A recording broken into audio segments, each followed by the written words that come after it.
How does society flourish when more than half its adults were raised in broken homes? This is the question I'd like to propose to you today. I want you to think about it. You read the title, you know what this video is about. Gen Z was raised in broken homes. I don't think anyone's gonna dispute this. I think it's obvious at this point. It's a fact.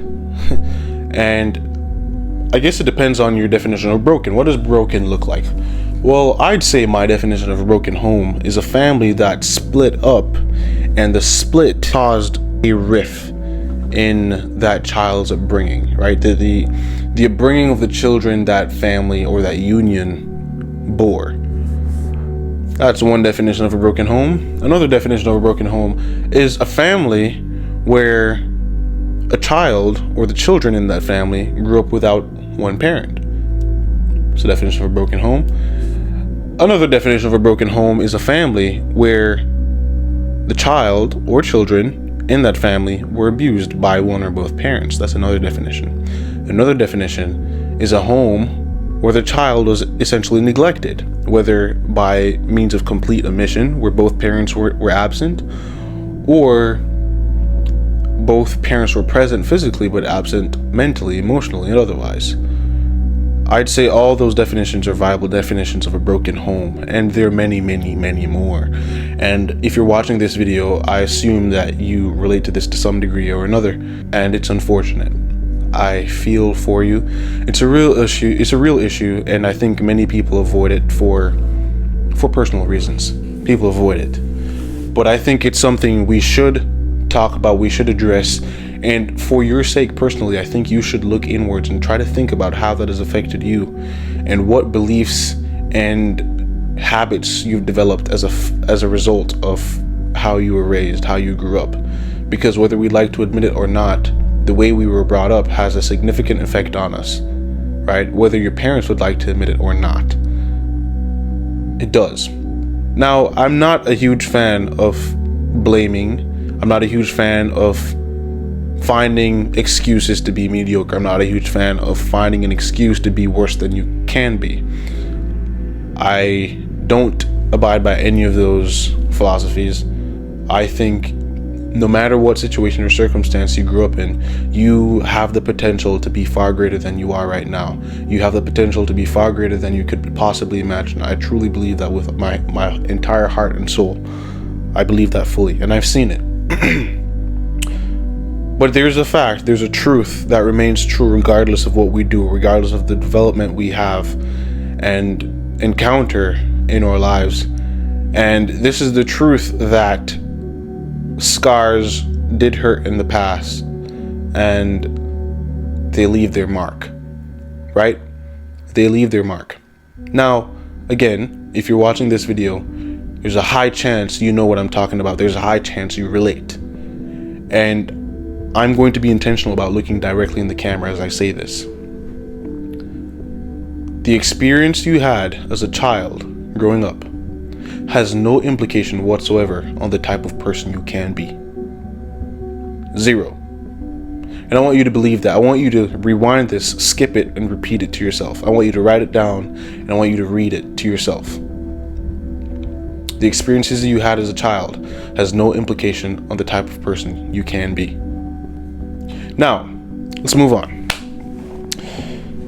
What happens when half the adults in a country, in a nation, were raised in broken homes? Bad things happen. It's obvious, bad things happen.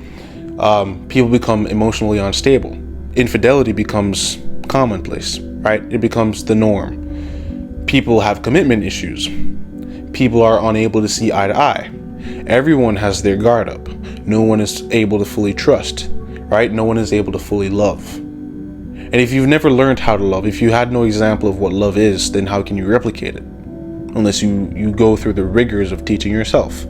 And how many people know how to even begin that process? Very, very few. Very few. And so what happens when you have natural beings with natural inclinations, biological inclinations for companionship, for belonging, for a desire to be needed? What happens when you have people like that who did not know the right way to pursue those things, who didn't learn the right ways to pursue those things, what happens? Well, people go after counterfeits. They go after the knockoffs of these things, right? So let me explain what the knockoffs and counterfeits are. The counterfeit for true belonging and true love is frivolous sex, right? The counterfeit for a desire to be needed is an over obsession with someone or something, right?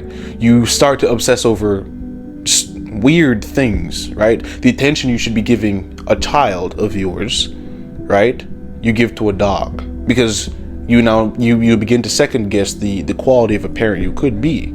The attention you should be giving to a family member, you end up showing it to some random celebrity, right? Because it's become so awkward now to show that love and attention to people because you never got that in your life, right?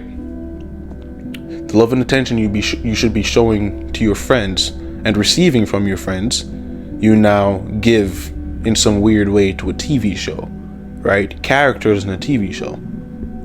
These are all knockoffs of what should be present in real life. And the result of having someone grow up in a broken home is infinite. I think, like, the effects are infinite.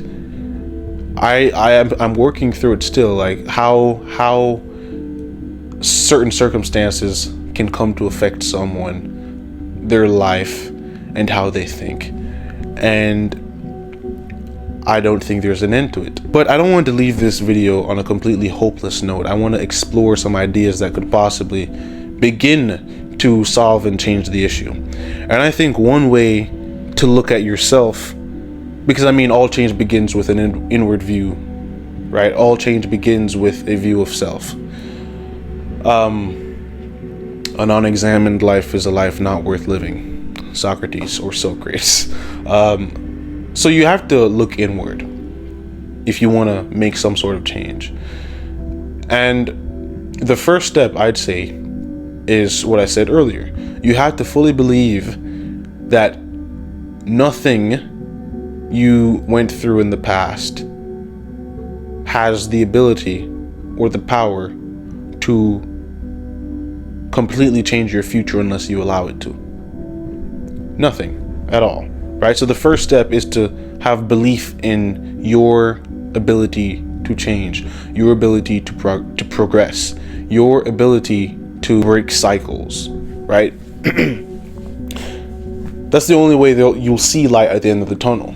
It begins with yourself. You have to look. You have to find it, right? I was talking to a family member the other day, a few weeks ago, actually, and I was saying to them that the problem with cycles is that they won't break unless someone breaks them. Cycles don't just break. They can break, but someone has to break it.